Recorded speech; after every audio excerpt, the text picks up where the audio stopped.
So welcome to the Leader Equation. I'm Linzee Ciprani.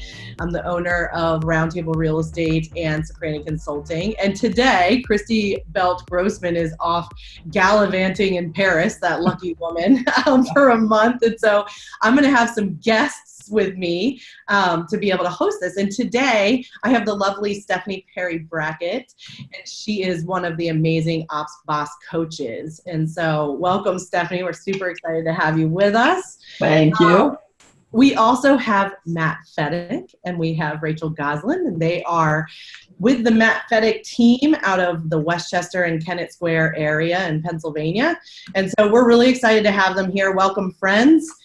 Walk us through just a little bit of how you guys got into real estate, just a quick little snippet, and then we'll kick it over to Stephanie and she'll take us through our quick-fire questions. But Matt, why don't you start? Just how did you get into real estate? How long have you been around? Oh my gosh, you start with the really tough questions. I know. I am actually just about to hit year 13. I'm really excited about that. And before I was in real estate, I was a police officer and a paramedic.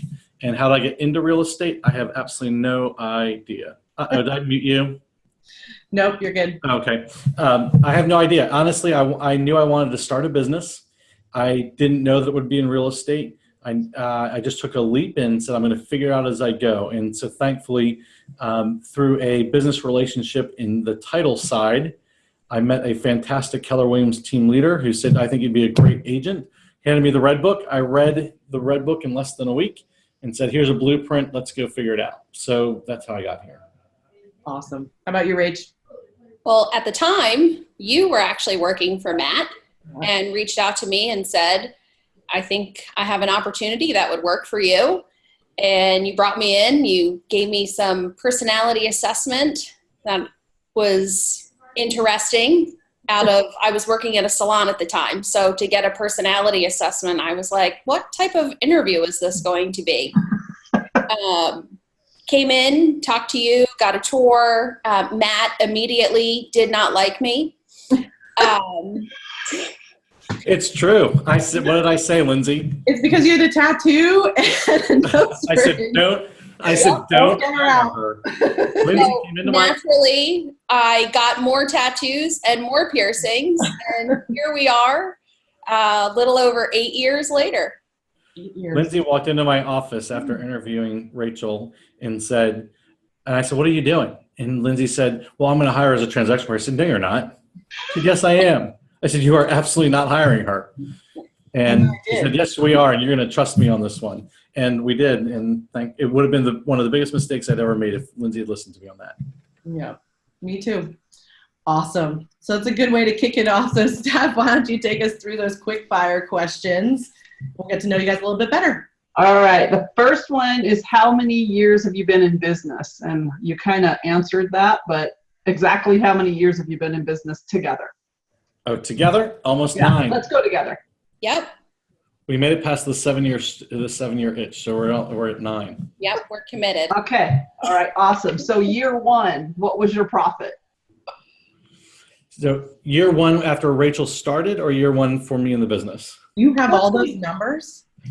Yeah, you told me to prepare. I'm so proud of you. This is Matt Fetick, financials guru. Of course he's got these numbers. Told me to prepare. Let's do both. Year 1 and then year 1 with Rachel. How's that? Okay, so we did my very first year in real estate. I don't know that I necessarily figured out all exactly, but I made about $132,000. And how much of that was profit? That was your profit? Yeah. Okay, awesome. 132, but I had no overhead because I didn't have a desk in the office. I didn't have an assistant, so it was really easy. So that's why when everyone says, I'm going to go hire, I want to build a team, I'm like, you're much more profitable on your own until you really need that help. Right. Okay, awesome. All right, then how about your first year with Rachel? What was your profit that year? I don't remember if I did year 8 or year 9 with Rachel, but $317,000. Awesome. What was your profit this past year, 2018? $637,250. Nice.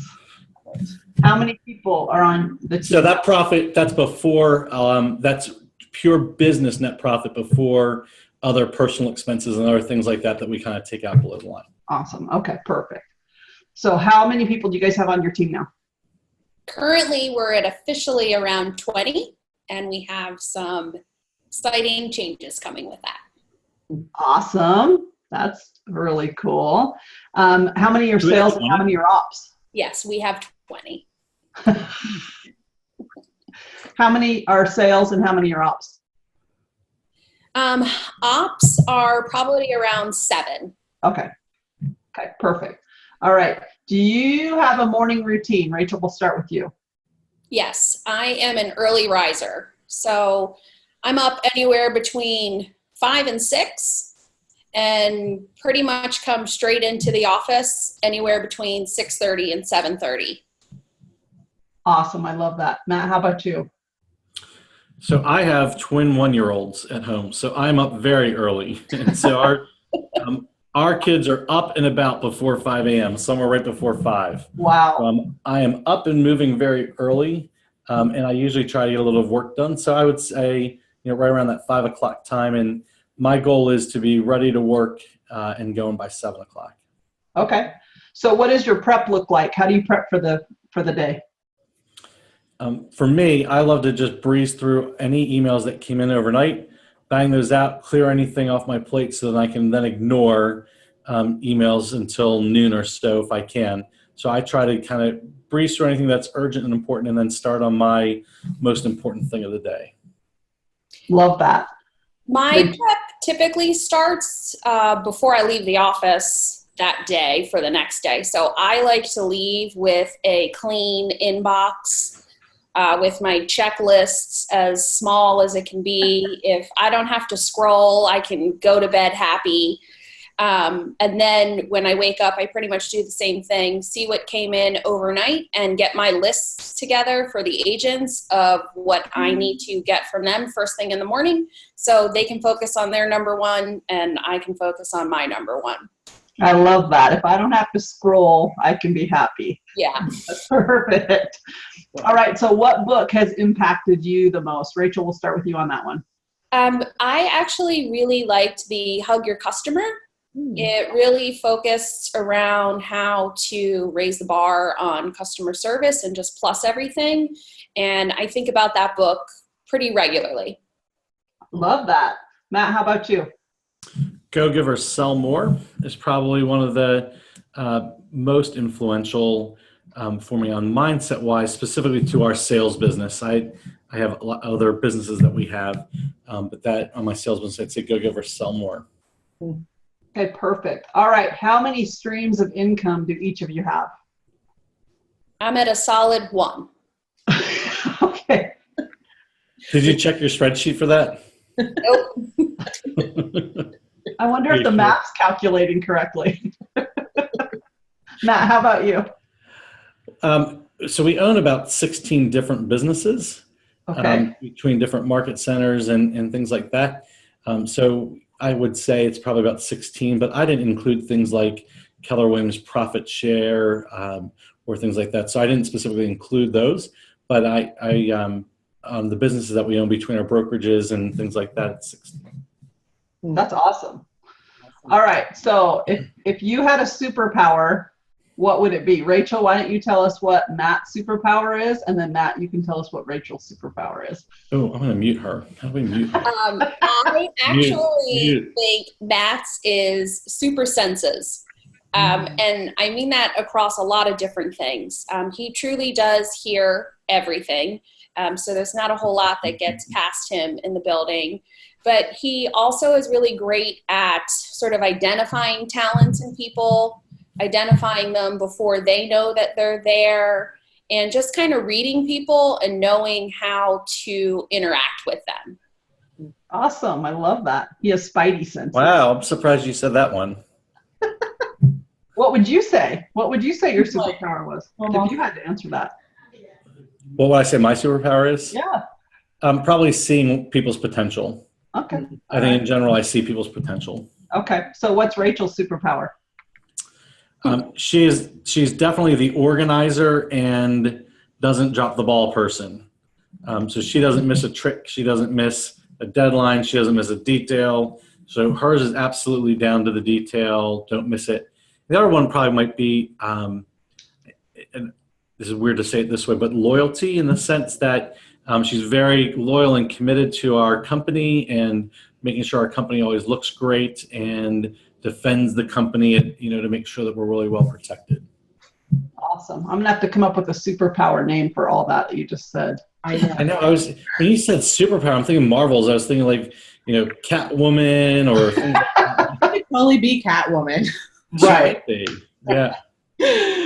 Well, you guys, so walk us through, when you first came together, and I know that there was an intermediate there was me, but walk us through, what did your relationship look like together, and what were some of the challenges that you might have had with communication? Let's start there first, and then we'll kind of go from there.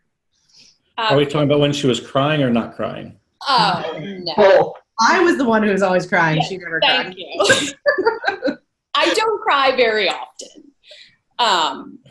When I first started, I just thought, Matt is very interesting. And Lindsay was always concerned, I hope that this is okay. I hope that he doesn't upset you. And I'm like, I'm pretty sure I'm going to be fine. And I think with communication, I would send him novels in email with all the questions I had and lots of details. And I quickly realized when I do that, I don't really get a response at all. So I might have to change this. And over time, I feel like my lists with Matt get shorter and shorter. Many things work themselves out. We say frequently here, there's really no emergency in real estate. And if there is, they shouldn't be calling us. So everything is bulleted and short, and only the most important part of the message is delivered. Yeah. And so we were talking before we went live about that, is that, one of my favorite things that I always talk to people about with Matt is I'd go into his office and I'd say, did you get my email? And he'd be like, no, I deleted it. What do you mean you deleted it? I need an answer. Well, we're talking. What do you need? And then we would have that conversation, right? Yeah. And a big part of that, right, Matt, is, you're going a million miles a minute. You have a million people pulling at you. And the truth is it needs to be that way. And that's your preference. It is. For me, it's critical that things kind of be short and sweet and to the point. I always say, if I have to read a paragraph, I'm not going to read it. Send bullet points, if we have to. But for me, if it's more than two or three things, it's a conversation. Pick up the phone and call. Walk in the office. Let's talk. For me, it's critical that I don't just say yes or no or give the answer. It's critical that we talk through it so that next time you don't have to ask me the question. Right, so that is just really, really critical for me, is that if someone says, well, here's the scenario, blah, blah, blah, blah, blah. Should we reduce the commission? Should we pay this? Should we do that? Well, I don't want to say yes or no. I want to say, okay, let's go back to the beginning. Give me all the details. I want to tell me who the other agent is. Tell me the whole story. And then this is how I think about it. Because if I don't do it that way, I'm always going to get the answer. I'm always going to get the same questions back. So it's just very, very critical for me that when questions arise, that we really that we dig into the why behind the question, not just the question. Yeah, I love that. And that's a big piece too. I think, both Rachel and I, and Steph, you've probably had the same thing. That's how we learned so quickly, is that, I never got a full-blown answer. It was always, well, what do you think? Or what do you want to do? And it really helped me figure out who I was as a negotiator too. 90% of the time I was always like, gosh, I just Matt Feticked them. And that was always my thing. I'd always say that because I was kind of being a bird in that I was repeating whatever you were saying to other people, right? And so Rachel, walk us through, learning that way. How was that for you? And what did that look like? Because that can be a really big challenge for somebody that is your personality type, that doesn't jive well. Yeah. I think what's interesting is I have really always appreciated Matt's approach because it did always come from not that he didn't want to answer, not that he didn't have the time, but it truly was coming from a teaching place. Mm-hmm. So over time, it became more of a challenge for me in I want to be able to present the facts and what I think is the right step and make sure we're on the same page so that the answer is pretty much, yes, exactly right, or no, you missed this piece of it. So for me, it was more of a challenge as how can I keep the time going down and have the right answer. Yeah, that's awesome. And you know, I think at the end of the day, like I said, that personality gets so stressed out about that, right? They would far rather send a million emails and get answers, right? And wait for those. And so, Matt, I know that Rachel's not the only personality that's come into your organization that's like that. How do you teach that? How do you explain like what that looks like? Or, you know, what does that look like? Well, it gets explained really quick when I just don't respond, right? So if you just kind of ignore it, eventually people figure it out. You know, I was just doing an interview earlier today for somebody, for an assistant for myself. And it's probably one of the things I don't do well, is saying like, this is how you're going to learn and this is how we're going to do. So I probably don't explain or set it up well that way. I think it's probably a trial by error. I'm trying to, as I think about something, try to get ahead and say, hey, look, this is how we're going to work together. Right? Because in my world, Google solves all problems, right? Like if you don't start with Google and look for somebody else's ideas or answers before you come to me, we're not going to have a very good relationship, right? Because I'm not in the business of telling people what to do. I'm in the business of teaching. So I like to teach. My first answer is, my general response is when something comes up, let's get in the conference room, let's get the whiteboard out, and let's get everybody together, and let's talk through something and teach it all at once. So it is a struggle for me because I'm just kind of like, yeah, no one taught me. I figured it out. Go figure it out. But that doesn't always make for a great relationship, right? It can cause stress and strain, you know, within the relationship.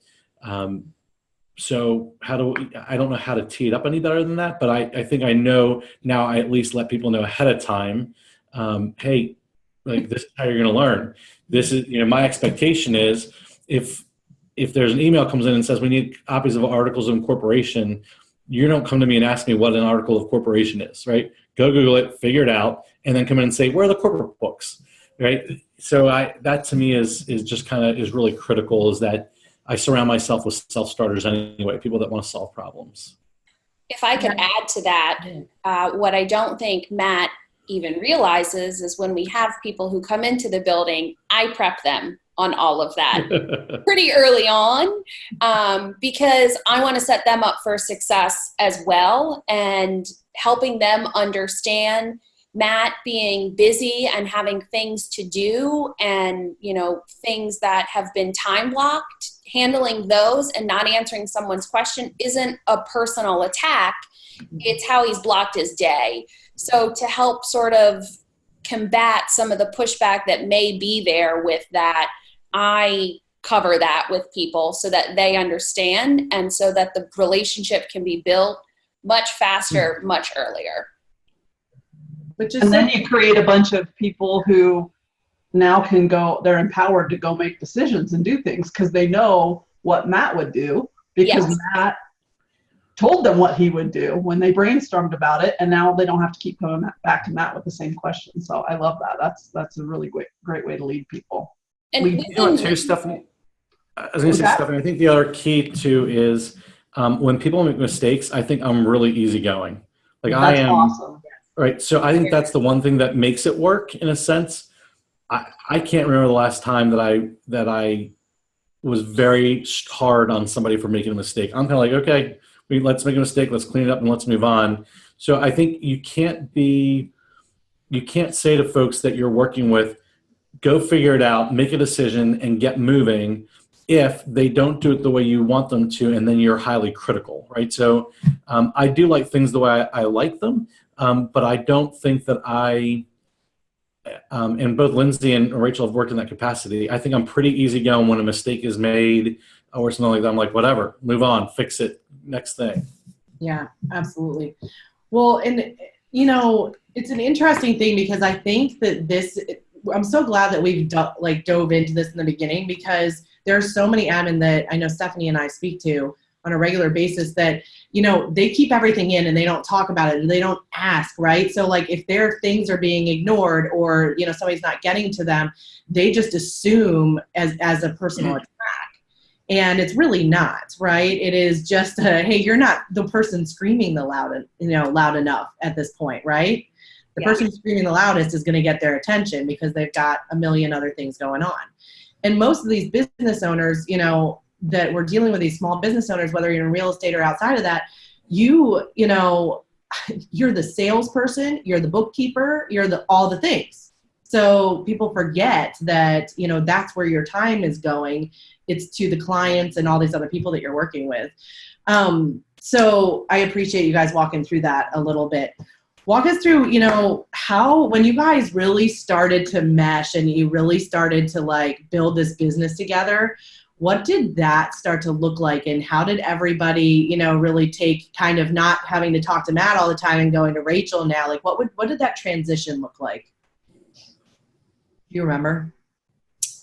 I feel like it happened very organically, honestly. I don't necessarily remember a full switch with that. It was just organic. I think that I just sort of became someone you could count on being in the office early. You could count on me responding and getting back to things. And so it just slowly developed from there. I don't want to speak for Matt, but I think the same sort of happened. He would realize he would send me things and I would get it done, or I would Google it or figure it out and come back with a plan or having it done. How about you, Matt? Do you have anything to add there? Yeah, I think the hardest thing is to get other people to embrace it, right? So it's very easy for me to give it away. Rachel was very good about taking things on, but you always have people, well, I want to talk to Matt, or I want to. So in that process, the person, the admin or the operations person has to be willing to pick up the phone and make the call and say, I know you want Matt. My response to people always was, do you want me or do you want the answer, right? Because I'm not the only one that can give you the answer here. There's multiple people that can give you the answer. So if you want the answer, call Rachel. If you want me, you can call me, but then you're going to sit on my priority list. I'm going to call you back when it becomes my priority, which probably isn't going to happen. It's probably not my priority. Right. Well, then they would get me anyway. Right. Well, and walk us through. So in that transition, when some of that was happening, did you have agents or anybody that was ever like, well, I don't want to talk to Rachel? Did that ever happen? Or was it actually an organic, no, people started going to me. I had the answers. I knew what I was talking about. I can think of a handful of times where people didn't want to talk to me, but that was only because they didn't like the answer.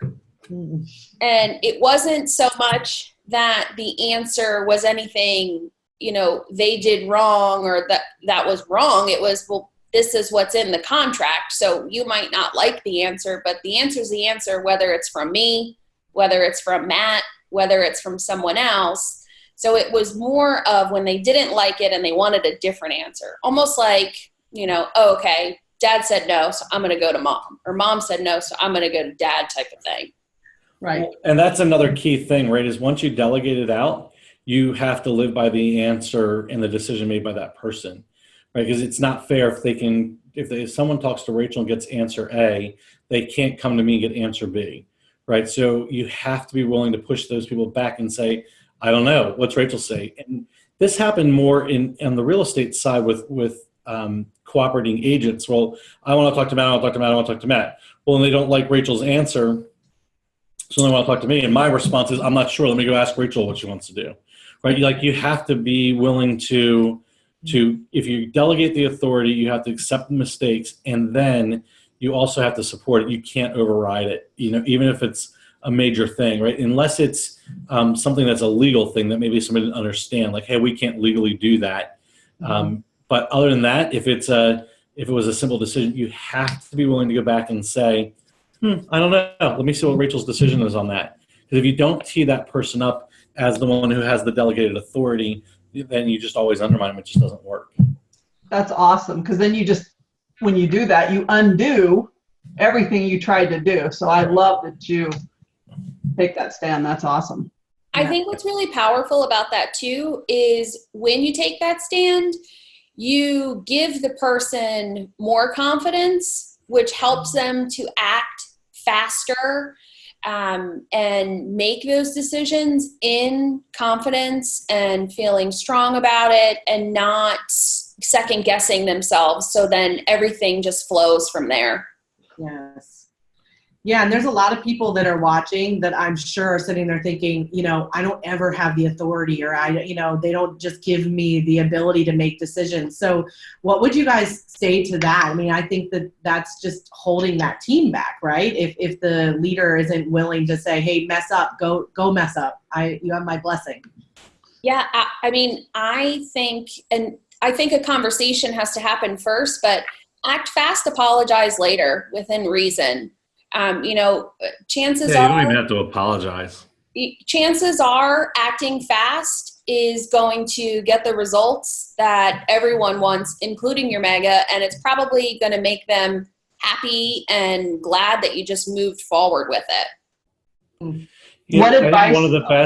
I think one of the best decisions I ever made, and I don't know if Rachel remembered it exactly this way or not, but I'm sure it was reasonably early on, back in the short sale era, and when we were having, closing issues with walkthroughs where things were left at the house or there was trash or stuff like that. I said to Rachel, like, look, if it's anything up to $250, you can deal with it. Like, do not come to me. Get the deal closed, right? Just get it done. If spend up the money, anything more than that, come check with me. But I remember setting that original limit. I don't even think we talk about it that way anymore. But I was like, I don't care. Get the deal closed. I'd rather get the deal done and have $8,000 in the bank than have the deal delayed and wait till later. So, I just empowered her at the time as when she was just our transaction manager, our closing manager, and working on that piece only. I'm like, I don't care. Do not call me and tell me that, that there was trash left in the basement and it's going to, and they want a credit for something. Just give them the credit. Like, move on, move to the next deal, keep it going. So you have to empower people to make decisions, keep it going. Otherwise, you're just going to get stuck. I got a checkbook and I have at it. You did. We got our checkbook and said, do what you got to do. I was going to ask Matt, I know a lot of people I talk to, and I'm sure Lindsay has the same thing, the operations people, they're trying to take things from their agents, and their agents are very reluctant to give it up. What advice do you have for the agents on how to let some of that stuff go, to give them the power to do? Well, if you hire good people and you hire the right people, then you don't worry about it, right? And you've got to get your ego out of the way. Your team is just as easy to make a mistake as you would. So empower them and keep moving, right? I looked at it as leverage and said, it's the end of the month. We've got a bunch of closings in the next 48 hours. If I have to make all those decisions myself, I can't move on to our next business, right? So I couldn't open up a Keller Williams Market Center. I couldn't open up all the other things that we're doing if I still have to be tied to the minutia of getting a deal to close. So either you want to be forever in the transaction yourself, or you want to get out of the transaction and get into leadership. So your choice is either you be a manager and you're managing the details, or you're a leader and you empower people to manage the details, right? Mm-hmm. So because people say, well, I'm a great manager. Well, no, you don't manage people. That's bullshit, right? We manage money. We manage time. You don't even manage time, right? You manage your calendar. But you manage resources. You don't manage people. So you have to let stuff go and let people do what they're going to do if you want to grow. Now, if you just want to keep doing your 300 or 400 transactions a year and that's your only vision, and no problem, then you probably don't have to delegate that. But if your vision is like mine, we own our own mortgage company, we own our own title company, we own our own sales team, we own 3 Keller Williams Market Centers, we own a Keller Williams region, we have all these business opportunities. if I had to stop and say, yeah, send a painter over to the house and spackle the holes in the wall and paint the paint color. If I had to make that decision, are you freaking kidding me? You never get anything done. Ever. No, Yeah. no. I love that. Come on. Well, and that's, we hear it all the time that people will say, well, I don't know if they can handle the business the way that I do. But I think, Matt, I've heard you say over and over again that you feel like you've hired people that do even better than you used to, right? And you've empowered them to do that and to take that, right? Yeah. And I think it's critical. I love what you said, that you're just as likely to make a mistake as they are. Like, we're all human. So just because they've made a different decision than you did doesn't mean it's the right or wrong decision. You never know until it's done. So I bought a lot of washers and dryers and refrigerators in the beginning of my career where I forgot to include them or exclude them, or the client took them, right? I did. So if I had to write the check and do it, can I really not back up my team member when they make that same mistake? I did it dozens of times. Dozens of times I missed, oh yeah, and the refrigerator was included. No, it wasn't. Yes, it was. It's not in the contract. Right? So you write the check. So what's the difference if your team member does it? Right? I did the same thing. You got to be willing to step up and take care of them too. That's awesome. So walk us through, you guys, what did you guys look like as leaders when you first started? I know Rachel has gone through a progression in the company and has really taken on more and more responsibility over the years, but kind of walk us through, who were you when you started together, and then who are you now? Because you both have grown a ton in 8 years. Yeah, for me, in the beginning, I felt very much like I am here as just an assistant. I'm assisting everyone. I'm getting people whatever it is that they need, small to big. And through the training, through the years, through the experience, I've just gotten more confident in working with people, understanding people. I became invested in the company and the business. That said, it's really important to me to make sure that the team is protected and that Matt's protected.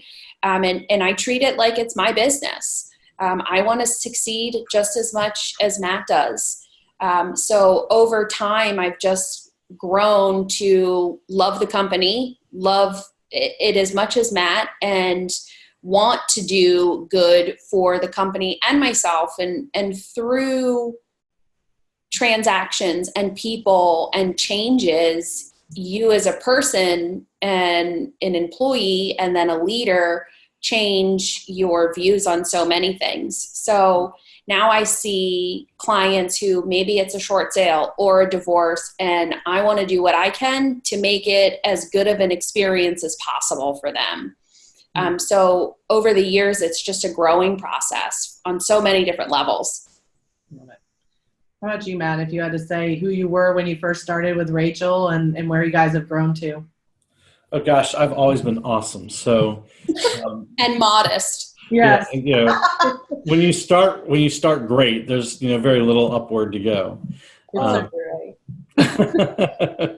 No, I think one of the things that it's always an evolution as a leader, and so you learn over time. You can you make a lot of mistakes. You lose some good people because you make mistakes the way you work together. You lose business because of the way you work together.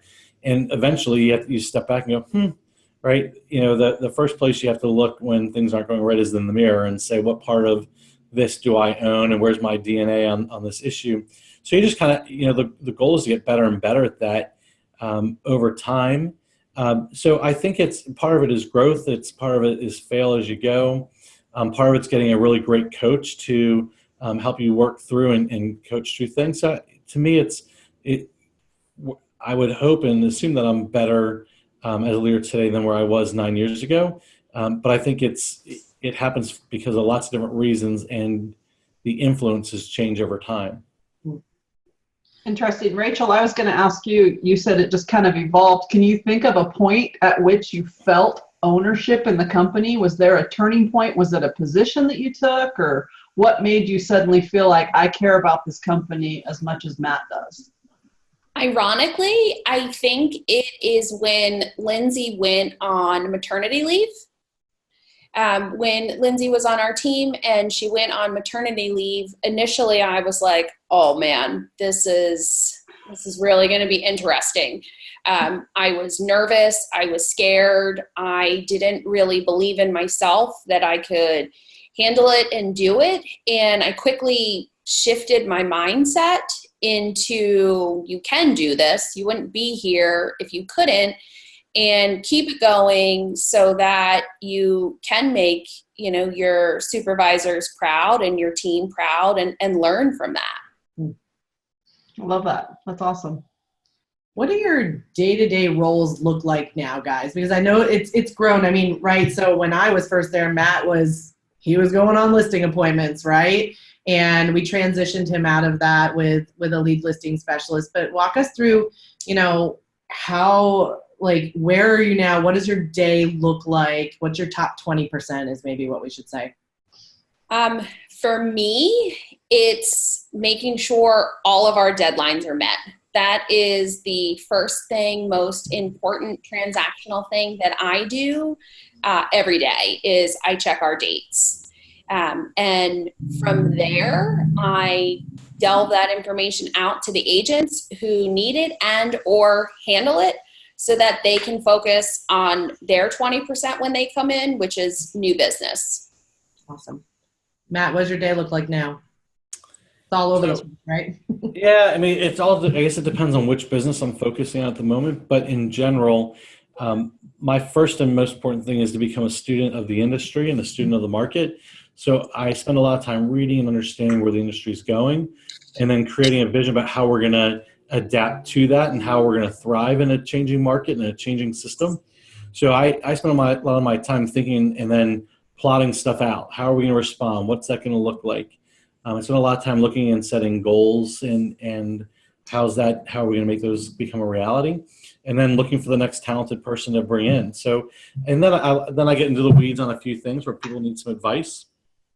And so then I start working kind of in that, what are we going to do about this? What are we going to do about that? And providing advice. But a lot of my time is spent on what's next. And so we talked about communication challenges, but walk us through some other challenges you guys have had in the 8-9 years that you've been together.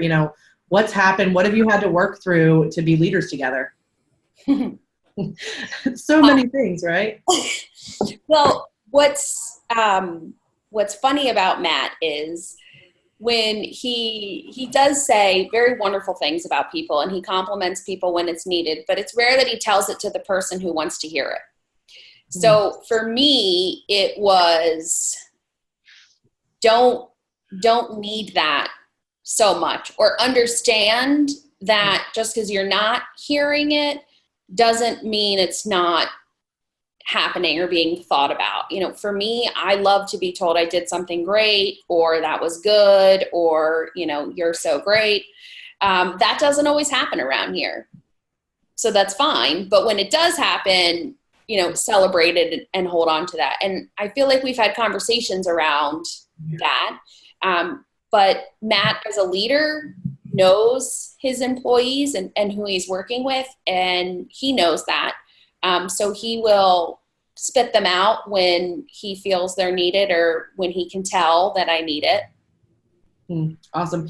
Before Matt gets to answer some other challenges, walk us through. So if we've got somebody who's listening, Rachel, that is like, oh yeah, I never get that. How did you move past that? Because that's it, some people would say, well, that's a part of my DNA. I have to hear that. And, what did that look like for you? Well, it's not fair to expect that from someone when it's not part of their DNA. So you have to understand who you're working with and who you're working for, and, take the selfishness out of it, because asking someone to do something that is out of their DNA is not fair. It's also unrealistic, and it's a recipe for a disaster if you are going to do that. People won't change. People will grow. People will learn, but they won't change. I also feel like Matt is very serious, and I like to try to pull some fun and laughter out of him. Whether he plays into it or not is one thing, but it makes me feel good and have fun. So. Yes. Well, Matt, you get know to what you answer just now. said. He's not always serious. There's lots of times, right, when he is fun. Absolutely. And, I love coming to work every day. A lot of people can't say that. And I'm truly happy to come to work every day. When he's not here, I will say happier. Him, like, we missed you today. It makes him uncomfortable, but I say it. Matt, what were some challenges in learning how to work with Rachel?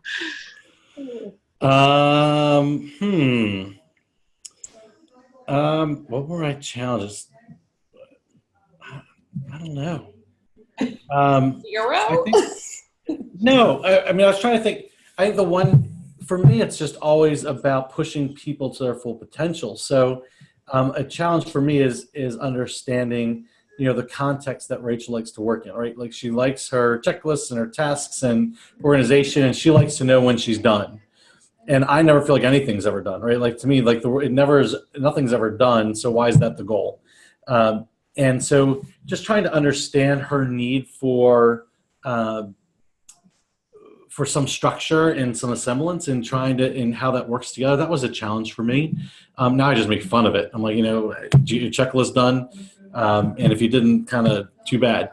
So it's kind of like, so I don't know exactly how to answer that, but I do think it's critical that we have a very good working relationship. We have a love-hate relationship in a sense, right? Like, she gets annoyed with me when I don't do certain things, and we go back and forth. But at the end of the day, we're committed to the big picture.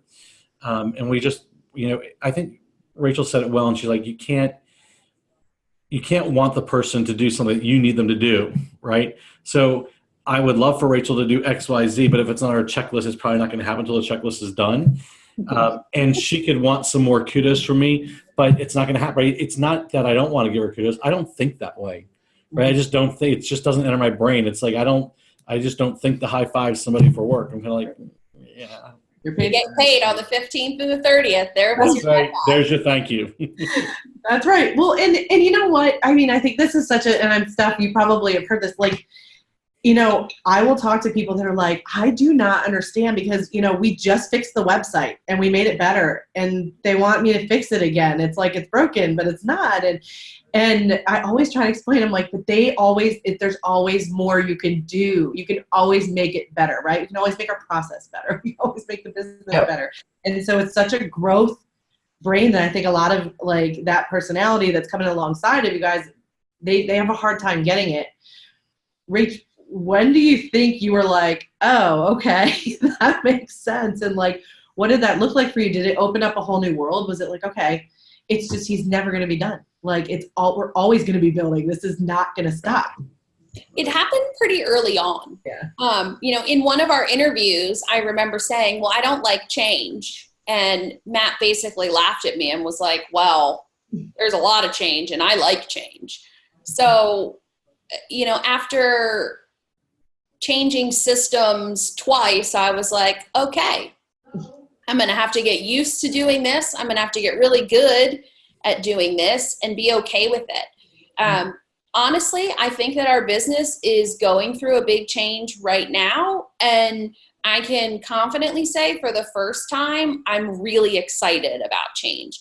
Not that I'm good with it, not that I'm comfortable with it, but I've passed that, and now I'm excited. And I see it as a challenge and an opportunity. And that's a recent change for me.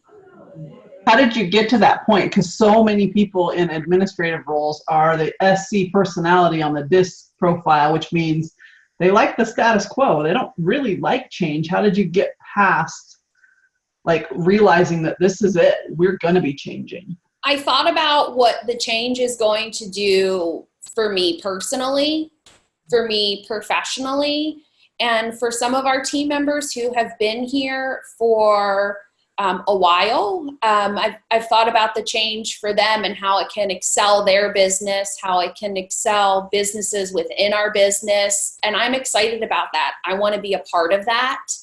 And I want to help raise the bar with that on our team. I love that. Matt, you had mentioned one of the biggest things was, helping Rachel see her potential. And I know that you strive to do that with everybody that works with you. What things do you think you kind of did in order to push her into, hey, like, I think you'd be good at this, and like, let's try this? Like, what did that look like? Or did she grab a hold of it? Yeah, I just dumped it on her lap and said, figure it out. Like, here it is. Go for it. And honestly, I mean, a lot of times it's just how it is. This is what we're doing. Figure it out, and it's going to be tomorrow. So she's laughing because it's true. Yeah. See how I got comfortable with that though? Now I laugh. Right. Yeah. So now she nervously laughs. Right. Right. But so I feel like sometimes you just you've got to push people out of their comfort zone. So you just give it to them. You give a deadline. And you tell them you need it back and done by then. Yeah, and that's something that we've also seen is that, the deadline thing in the very beginning. I think when people start working with that high D personality, and Matt's, DC, so very much about the task, right? When people start working with that personality, they kind of forget that, it's all about the task, and we've just got to drive towards that. And then, like I said, that there's going to be more. I used to say that personality was like the Tasmanian devil, right? They'd come in, they'd whip everything up, and they'd tell you there's a million more things you got to do, and then out you go. So, Rach, walk us through, like, what did you do to keep track of all that stuff? And did you always raise your hand and say, what's my deadline? Or is it just you're working on all those things all the time? What does it look like? A little bit of everything. I started asking the question instead of just being told of all these things that have to happen. I would ask from the beginning, when do you need this? When do you want this? Asking that question and getting something done. Typically 3 or 4 other things were mixed in there that you didn't even realize were going to happen when you just chipped away at the big rock.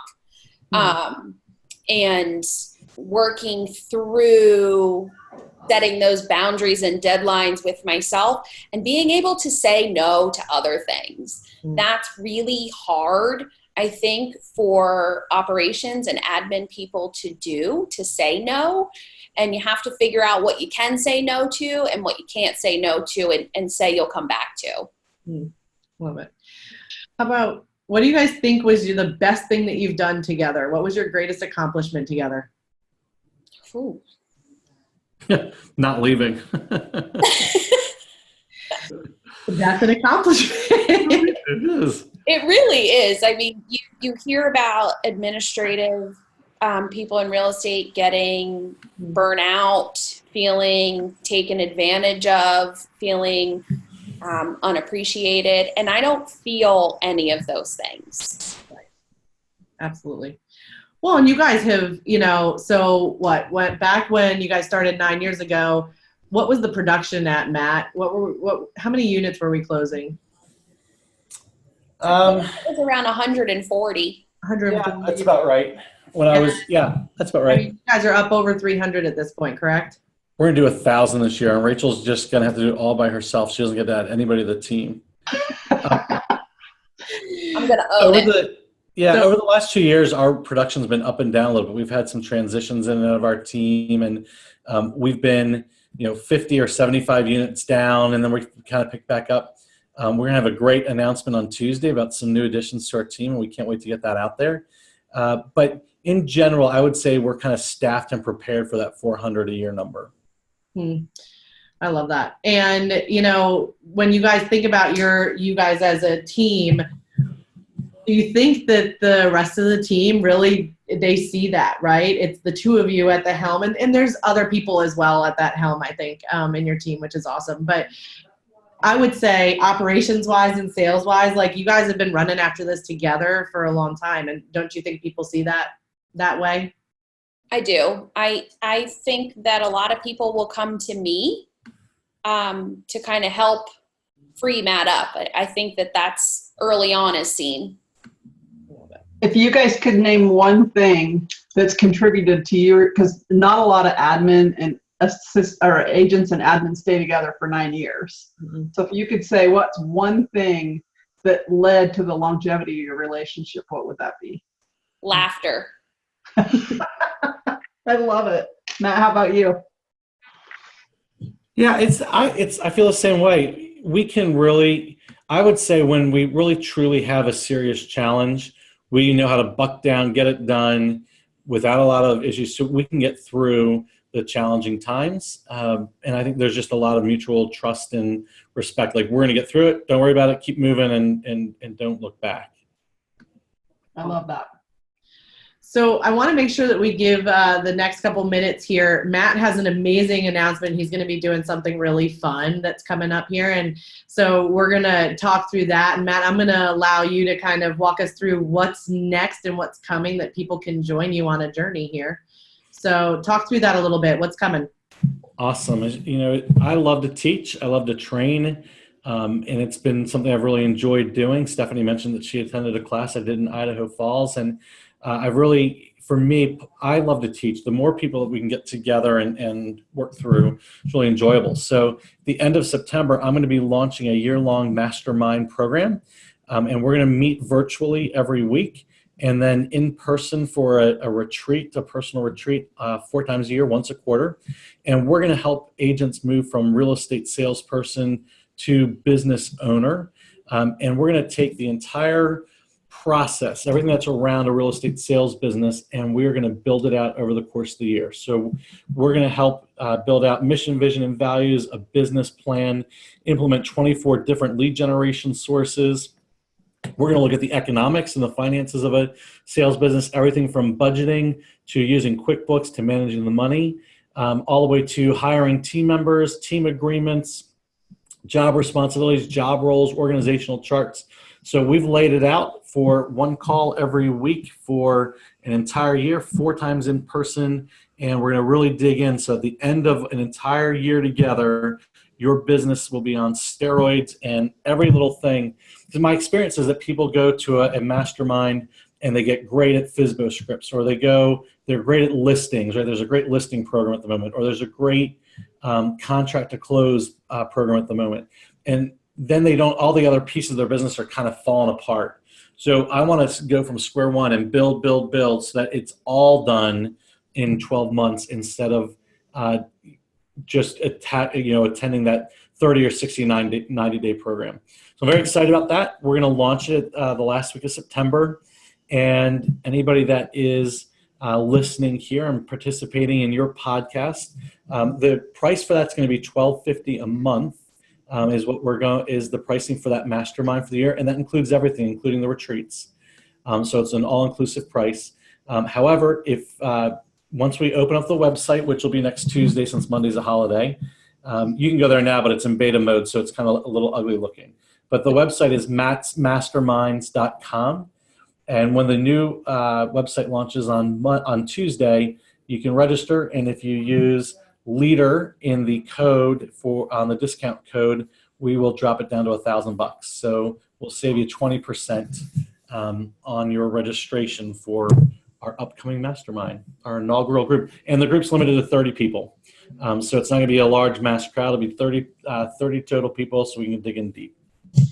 Awesome. That's awesome. Matt's Masterminds or Mind? Minds with an S. .com. Perfect. So we'll drop that into the comments, everybody, and then we'll drop that in for Ops Boss Coaching as well as Ciprani Consulting, so that you can take advantage of that. And of course, the code there was leader. And so before we let you guys leave, walk us through really quickly, if you had to leave people with one thing that they could do, and it can't be laugh, because you already said that, but one thing that they can do to be in business with somebody for as long as you guys have, it really is, it's a big deal, and it's something that doesn't happen all the time. But what would you say is really important for that relationship for people to learn today? Effective communication. Mm. Any sort of relationship, employer, employee, if you can't effectively communicate with someone, it's not going to work. So don't be afraid to speak up. Don't be afraid to ask the hard questions. You were hired for a reason. You were brought in for a reason. So be confident and communicate effectively. Awesome. Matt, what do you think? You've got to trust and empower the people you work with. You've got to give them the freedom to do what they need to do. You got to back them up when they make a mistake and allow them to make their mistakes, just like you have the ability to make mistakes. But it really comes down to empowerment. You've got to give people the power, the freedom, the choice to make good decisions. I love it. I love that. Perfect. Well, thank you so much for joining us today, you guys. We're so thankful for you. And I know that people are going to want to get in touch with you too. So if they want to reach out, they probably don't reach out to Matt. They reach out to Rachel. That's what we do. But if they do want to reach out, so let's be really clear. They're in the Chester County and Delaware County area. So referrals for real estate can go that direction. And how do they get in touch with you if they would like to ask you some further questions? They can email me at Rachel, RACHEL, at fetickteam.com. Awesome. And that's FETICK. Well, thank you so much. I really appreciate you guys joining us. And Stephanie, thank you so much for helping me run this today. We're very thankful for you. And Christy, if you're out there watching, we hope you have a great time in Paris. Thanks. Hopefully she's sleeping. I know, right? I think it's probably like 2 a.m. Not yet. She should still be up. But Paris just comes to life at 10 o'clock at night. That's true. True. She's commenting. All right, guys. Well, thank you so much. Thank you for having us. Thank you. Bye. All right, we're not live anymore. Thank you very much. That was awesome. Yeah, that was fun. Thank you for having us. It was actually one of the better ones because your relationship is something that, has been around for a long time. And I feel like a lot of people are going to learn a lot from that. So I really appreciate you coming on. It was really good. Thank you. Thanks for having us. Yeah, you didn't like it when I say I Matt Feticked somebody, and then I was like, oh, his face. I love that. I say all the time, we need a stamp. MF. It's a thing. Yeah. All right, guys, have a good one. Bye. See you later. All right. Bye-bye.